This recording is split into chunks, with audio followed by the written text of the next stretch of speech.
news.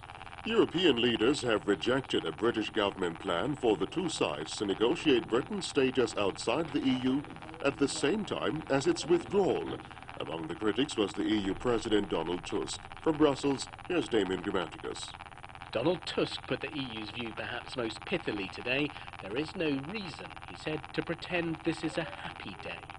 Each of the EU's senior leaders echoed that sadness and regret. Aligning herself closely with the EU's institutions, the German Chancellor Angela Merkel moved immediately to say the UK must first clarify how it will untangle its close ties with the EU. Only then can the future relationship be discussed.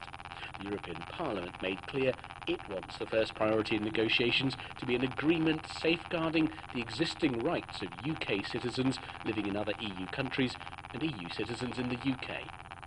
The British Prime Minister Theresa May has insisted that Britain can hold on to its trade benefits with the EU even after it has left. She said she wanted a reciprocal deal that allowed Britain to trade freely with the European single market. In her letter notifying the EU of Brexit, Mrs. May extolled European values, stressing the close friendship. Two former aides to Chris Christie, the Republican governor of New Jersey, have been sent to prison for their role in a political revenge plot that led to massive traffic jams and delayed emergency services on one of the country's busiest bridges. Bill Baroni and Bridget Kelly were given terms of 2 years and 18 months respectively. From New York, here's Nana Toffik. The judge said Bill Baroni's actions were intended to wreak havoc and served one purpose: to punish. Mr. Baroni showed remorse, saying he had waited 3 years to say he was wrong and truly sorry. Governor Chris Christie is adamant that he was unaware of the plot, but these trials contradicted that assertion.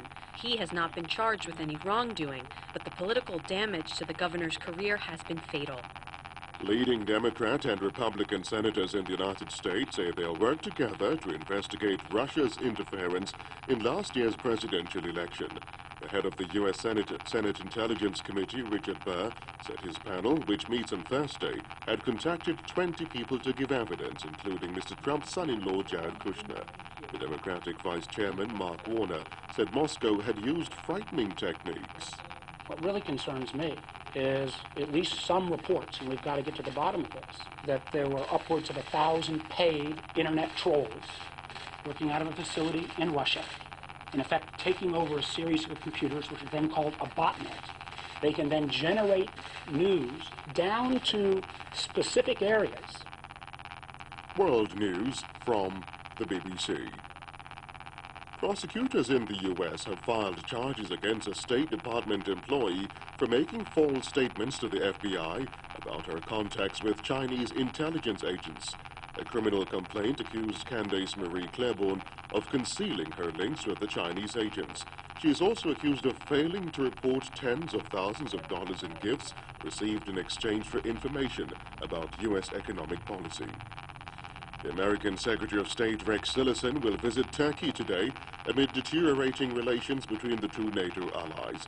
He'll meet President Erdogan and other senior officials for talks that will center on the fight against the Islamic State group in Syria and Iraq. Turkey wants the U.S. to end its backing for Kurdish fighters who are said to be favored by Washington to play a key part in trying to seize the city of Raqqa from IS. Severe weather is continuing to bring havoc to the Australian state of Queensland, where further evacuations have been ordered. A storm which cut off several towns 2 days ago has moved south and flood warnings have been issued down the coast. Howell Griffith has more. Nearly 48 hours after Cyclone Debbie first hit the mainland, she continues to wreak havoc in Queensland. The weather system has moved south, bringing more storms. The city of Brisbane has been told to expect a month's worth of rain in a day, and flood warnings have been issued across the coast. On a visit to the town of Bowen, the Prime Minister Malcolm Turnbull said nature had flung her worst at Australians. The Army, Navy and Air Force have all been deployed to help reach the towns cut off by the conditions. At least 12 people have been killed and 3 others injured in a crash in the U.S. state of Texas, in which a small church bus collided with a pickup truck. Officials said the bus was carrying senior citizens who were returning from a 3-day retreat in Uvalde County. That's the latest BBC World.